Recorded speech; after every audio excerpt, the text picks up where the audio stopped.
पहुंचे हैं तो उनमें से वो पेपर तो पहले से खुले हुए थे। दूसरा बात, उसमें से ओएमआर शीट पहले से फिल थी। कुछ ऐसे स्टूडेंट्स के पास ओएमआर पहुंची है जो पहले से ही ओएमआर में बोले जो थे वो भरे हुए थे।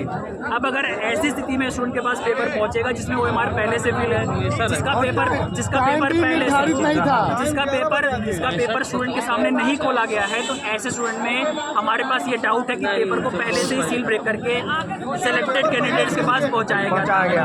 और मिस एडमिनिस्ट्रेशन, पेपर को स्टार्ट होने का टाइम हमारे एडमिट कार्ड में 9 बजे था। 9:30 बजे तक किसी भी पेपर में किसी भी स्टूडेंट ने कोई ओएमआर नहीं भरा है। 8 बजे के पहले 9 बजे के पहले पेपर। सर हमारा एडमिनिस्ट्रेशन से सर हमारा एक रिक्वेस्ट है, सभी स्टूडेंट्स इसी बात की रिक्वेस्ट करने के लिए यहाँ पीसफुल तरीके से एक जगह खड़े हुए हैं। हम चाहते हैं कि इस सेंटर को पहले तो सबसे पहले ब्लैकलिस्ट किया जाए। सीबीएसई का कोई भी एग्जाम इस सेंटर पे दोबारा कंडक्ट ना हो, क्योंकि इतने सारे बच्चों का भविष्य इस सेंटर की वजह से खराब हुआ है। हमारा दूसरा डिमांड ये है कि हमें सीबीएसई की तरफ से और डिस्ट्रिक्ट प्रशासन प्रयागराज की तरफ से ये लिखित आश्वासन दिया जाए कि आज की शिफ्ट का हमारा एग्जाम ना सिर्फ इस एग्जाम में ऑल ओवर इंडिया में खराब हो, क्योंकि हमें यह बात बताई गई है कि पेपर में पहले से गड़बड़ी थी। अगर ये गड़बड़ी सिर्फ इस सेंटर की नहीं हो सकती, ये पूरे ऑल ओवर इंडिया में हुई होगी। तो हमारी रिक्वेस्ट ये है कि पूरे ऑल ओवर इंडिया में इस एग्ज़ाम को कंडक्ट ना कराया जाए।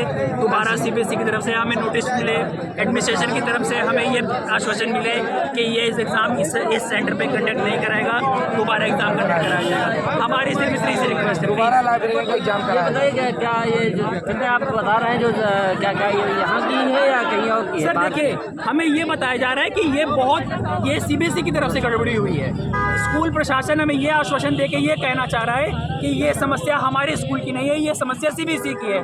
तो हम अगर सीबीएसई की समस्या है तो सीबीएसई सिर्फ इस स्कूल में पेपर गड़बड़ नहीं भेजेगा, वो पूरे ऑल ओवर इंडिया में गड़बड़ पेपर भेजेगा। तो अगर सीबीएसई ने गड़बड़ पेपर भेज दिया है, जैसा कि ये स्कूल प्रशासन हमें बता रहा है, आश्वासन दे रहा है, तो हमारा बस इतनी सी बात, अगर ये गड़बड़ सीबीएसई की तरफ से हुई है तो पूरे ऑल इंडिया में सीबीएसई एग्जाम कैंसिल कर दे, दोबारा एग्जाम कंडक्ट कराने की डेट बताए, 1 महीने का समय दे बच्चों को फिर से तैयारी करने के लिए, दोबारा वो अपने सेंटर लौट करे और दोबारा कभी इस स्कूल में ये सन स्टार में कभी दोबारा पेपर कैंसिल ना हो, कंडक्ट ना किया जाए। हमारा इसका हमारी सिर्फ इतनी रिक्वेस्ट है। हमने किसी भी तरह का कोई भी एडमिनिस्ट्रेशन को प्रॉब्लम ना करते हुए पीसफुल तरीके से अपनी ये बात रखी है। और हमारी बात ये है, जब तक डीएम सर यहाँ पे नहीं आ जाते, सीबीएसई क्या नाम है आपका? मैं सौरभ मिश्रा हूँ, मैं यहीं प्रयागराज का निवासी हूँ। और आज मेरा EMRS लाइब्रेरी का एग्जाम था जो मैं यहाँ पे देने आया था, लेकिन यहाँ पे स्कूल की मिसमैनेजमेंट की वजह से आज यहाँ पे पेपर कैंसिल हो जा रहा है। पेपर में प्रॉब्लम्स आई थी, किसी भी बच्चे को जो पेपर मिला है वो सील बंद लिफाफे में नहीं था, सील पहले से ही ब्रेक थी, किसी बच्चे के साथ ये साइन नहीं करा के उसको पेपर दिया गया है। और जो OMR मिली है हम लोग को वो पहले से ही फिल की गई है। अब आप ये सोचिए OMR का गोला भर दिया गया है। मैं अपना OMR में अब कैसे डाटा एंट्री करूं जब OMR पहले से फिल है? टाइमिंग 9 बजे से पहले मिला। टाइमिंग 9 बजे था, पेपर 9:30 बजे तक कंडक्ट नहीं कराया जा सका। और जब ये बात एडमिनिस्ट्रेशन से पूछी गई, उन्होंने कोई लिखित आश्वासन हमें देने से मना किया।